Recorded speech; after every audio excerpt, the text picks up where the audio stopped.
Despite us being in hiatus, we keep getting more new information of what's to come for the Owl House. But first and foremost, the Owl House is officially coming to Disney Plus on October 30th, so just in time for Halloween. But earlier this week, Dana Terrace did a charity livestream for Rock the Vote. She was accompanied by animation supervisor for Season 1, Spencer Wan, and storyboard artist Luz Batista.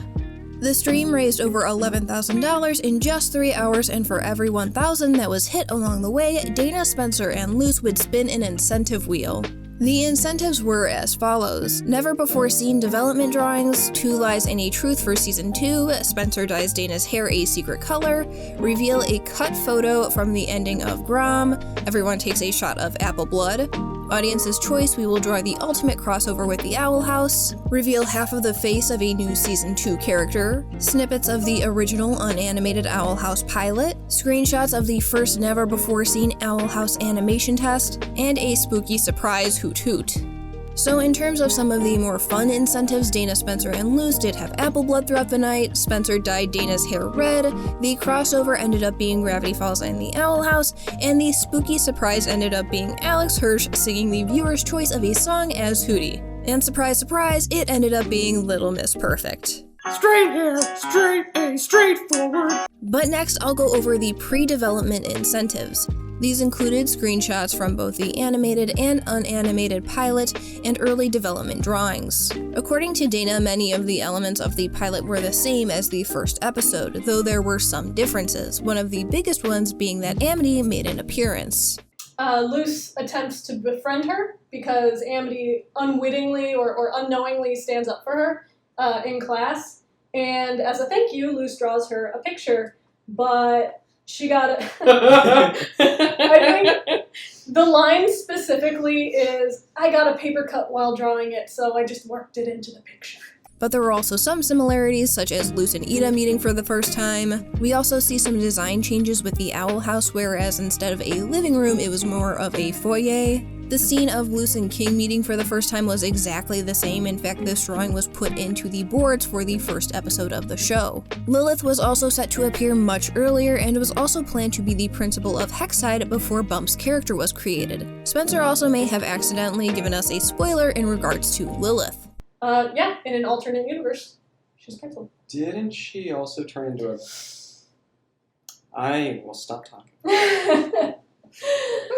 Since Spencer was quickly cut off by Dana, it's hard to say what Spencer was referring to, but I do see it being possible that since Lilith has split the curse with Ida, maybe Lilith will turn into a half-raven-like creature. Regardless, it seems we are going to get some more plot lines involving Lilith in the future. The ending was also a little bit different, with Luz actually getting stuck on the Boiling Isles and having to find her way home.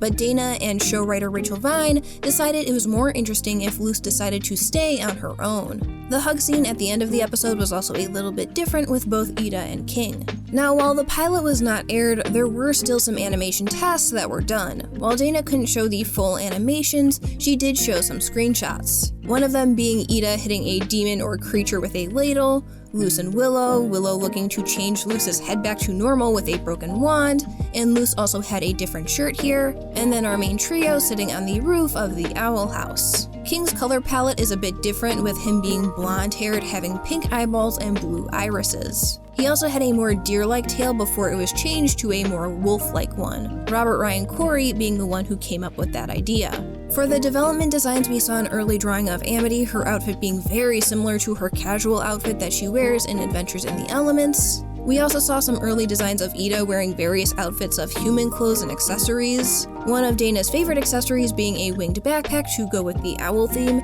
and she hopes to maybe put it in the show one day. When Dana was first coming up with the premise of the show, this was one of the first doodles she did of our main trio and Bellos.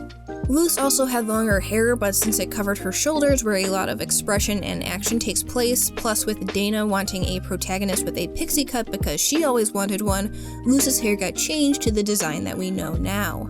King's design was also different, with a more realistic skull and having a smaller body, and ultimately the design was simplified to make the animation process easier. And Ida was always Ida. And this was like, that was Ida. That was all just, there's Ida's personality in a nutshell, just, hey. We also saw a sketch of the first idea of Ida turning into an owl beast, as well as some Luz and King interactions. Dana also showed off some beat boards for some ideas of what she would want to do for some possible episodes. These included Amity and Luz in some sort of argument, just a cool shot as Dana puts it, the original Good Morning monster seen in Witches Before Wizards, some moments with Ida and Luz, King and Luz going around town with Luz wearing a plague doctor mask, the first drawing of what would become Hexide, one of the first doodles of Willow with Luz looking at a plant monster, Ida being a badass, and an early drawing of the Boiling Isles. We also saw some more concept designs, one of Amity who had a different personality when Dana first drew this. Our main trio, and there was a running gag originally planned where Ida wanted to kill and eat King, Willow and Luz figure skating, and the first Grom outfit design, which Dana believed she drew back in 2017. Next, while not incentives, we got some confirmation on some character names, most notably Mr. and Mrs. Blight, whose names are Alador and Odalia respectively. And the timing on this was a bit unfortunate for me since I had just posted a video on the Blights earlier in the day, but we also got some names confirmed for the Hexite students. And while I say confirmed, these are just the names that the crew used to refer to the characters during development. Dana said that the Oracle Track Girl's name in her mind is Celine, but she is also referred to as Bow Girl, while the Healing Track Girl's name is Kat, based on story artist on the show, Kat Harmon, also known as Kat Mitchell. And the Plant Track Girl's name is Amelia, but not named after crew member Amelia Lawrence. Additionally, with the revealed names, we also saw a cut photo from Enchanting Grom Fright done by Marina Gardner. And we also find out that Luz did in fact get kicked out of the dance for dressing like an otter. I guess some things don't change even when you're in a different realm. But this brings us to our teases as to what's to come for Season 2. The 2 lies and a truth were as follows. Gus gets a growth spurt, Hootie leaves the owl house, and Camilla beats the crap out of somebody. So I'm going to go through each of these and give my thoughts on how likely they are to happen in Season 2. With Gus gets a growth spurt, Luz has only been on the Isles for about a month, so Gus hitting a growth spurt would seem pretty sudden. So I see this being either one of those episodes where Gus wants to be tall or older for an episode, or there is some sort of witchling puberty thing that comes into play. Additionally, Gus's voice actor, Isaac Ryan Brown, is 15 years old. And I've noticed in later episodes, Gus's voice will sound deeper on some lines.